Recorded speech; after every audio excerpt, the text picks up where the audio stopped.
हमरा बेटा होइत तोहरा के बोलाई बिना न दो।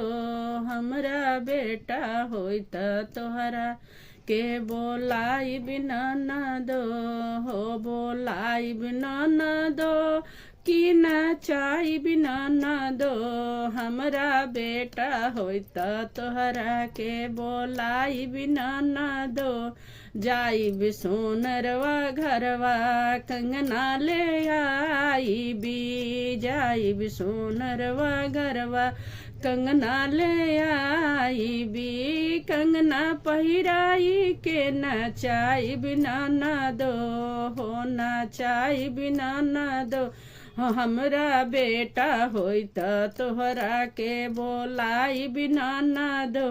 जाई भी बाजवा घरवा लहंगा ले आई भी। जाई भी बाजवा घरवा चुनरी ले आई भी। चुनरी पहिराई के नचाई बिना न दो। हमरा बेटा होइत तोहरा के बोलाई बिना न दो। हमरा बेटा होइत तोहरा के बोलाई बिना न दो। जाई भी मालिनिया घरवा गजला ले आई भी। जाई भी मालिनिया घरवा गजला ले आई भी। ए गजला पहिराई के नचाई बिना न दो। या हो भैया और बहनी के नचाई बिना न दो।